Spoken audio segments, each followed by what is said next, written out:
లక్కోజు కుమారి vlogs అండి. Okay, ఇప్పుడు రీతిని బట్టి నేను చెప్తున్నాను. ఇప్పుడు ఏంటంటే మనం ఇదివరకు చక్కగా పెద్దలు ఉండేవారు కాబట్టి ఆ మాట ఏమిట మాట్లాడుకునేవారు, అన్నీ ఇచ్చేసేవారు, చెప్పేవారు. ఇప్పుడు కాలాన్ని బట్టి అలా కాదండి. ఇంటింటికి వెళ్ళి చర్చలు మొదలు పెడతాం, తెలుసండి. ఇంటింటికి వెళ్ళి చర్చలు అంటే పంచాయతీ మొదలు పెడతాం. ఇంటికి కూర్చొని తాయితీగా హవ్వాలాగా ఇల్లులాగా. కొంతమందికి ఇంట్రెస్ట్ ఎక్కువ ఈ అంటే, తెలుసండి. కొంతమందికి చాలా ఇంట్రెస్ట్ ఎక్కువ అనమాట. అలాగే సినిమాలు కూడా తీసేవారు, చూసారా ఇదివరకు. ఇలాంటి వాళ్ళ గురించి కూడా కొన్ని సినిమాలు తీసేవారు ఇదివరకు వెనక. అదే రీతిలో నేను చెప్తున్నాను. ఇప్పుడు మన ఇంట్లో ఏదైనా ఇంట్లో ఏం జరుగుతుంది ఏంటి అని కొంతమంది కార, వాళ్ళ ఇంట్లో ఏం జరుగుతుంది ఏంటి అనేసి కొంతమంది కార. అలా ఇళ్లల్లో ఎవరిళ్ళలో ఏం జరుగుతుంది ఏంటి అని చాలామందికి ఆరాలు ఎక్కువండి, తెలుసండి. ఆరాలు ఎక్కువైనా ఏం చేయగలరండి? అది తప్పు కదా. ఎవరిళ్ళల్లో పనులు వాళ్ళే చేసుకోవాలి. ఎవరికి ఉండే గొడవలు వాళ్ళే ఉంటాయి.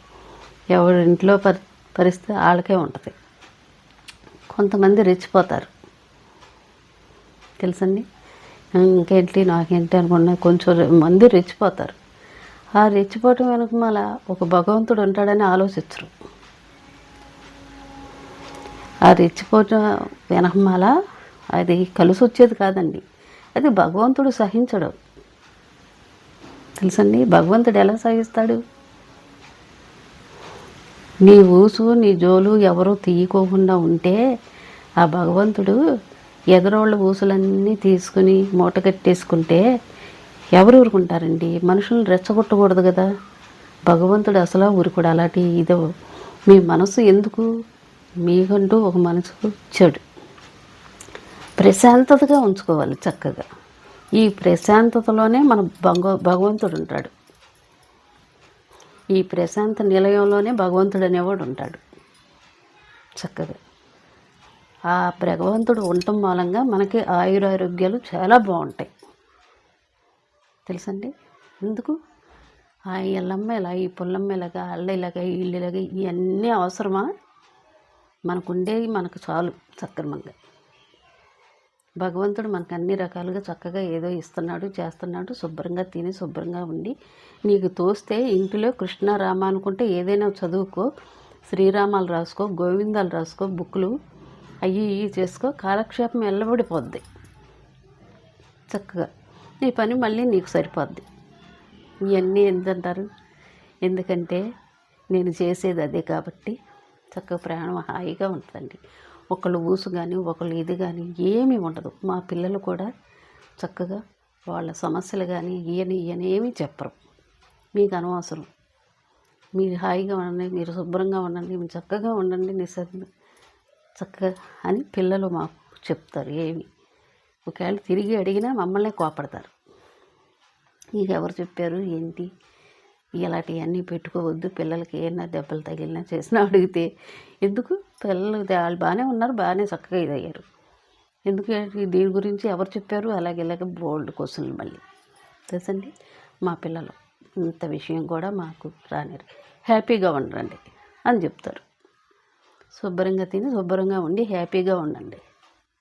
ఇక ఇదేనండి మాకు చెప్పేది మా పిల్లలు, తెలుసండి. ఎవరు ఎందుకంటే శ్రీరామాలు రాసుకుంటాను, నా ఖాళీ అయినప్పుడు గోవిందనామాలు రాసుకుంటాను. ఆల్రెడీ గోవిందనామాలు రాశాను, అక్కడ పెద్ద తిరుపతిలో అప్పచెప్పేశానండి బుక్కులు. మా పిల్లలు మేమందరం మళ్ళీ శ్రీరామాలు రాసుకుంటున్నాం. ఇలాంటివన్నీ రాసుకుంటానండి. మళ్ళీ నాకు ఎక్కడ ఖాళీ ఉంటుంది?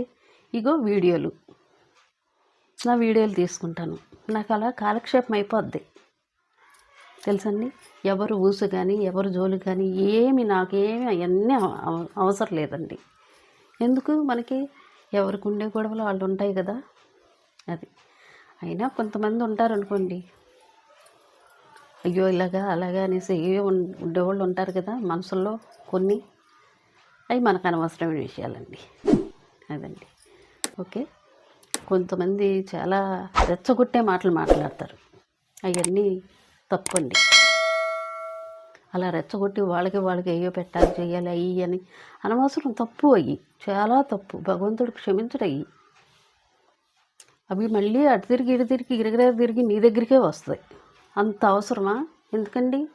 నీ మనసు నిర్మలంగా చక్కగా ఉంచుకో, భగవంతుడు ఉంటాడు ఇక్కడ, ఆయురారోగ్యాలు చక్కగా చూస్తాడు. అదండి. ఓకే. నేను చెప్పింది బాగా నచ్చే ఉంటుంది మీకు. నేను ఉన్నాయే చెప్పానండి, ఇందులో లేని ఏమీ చెప్పలేదు. జరిగే లోకం తీరు గురించి మీకు చెప్పాను. ఏమండి?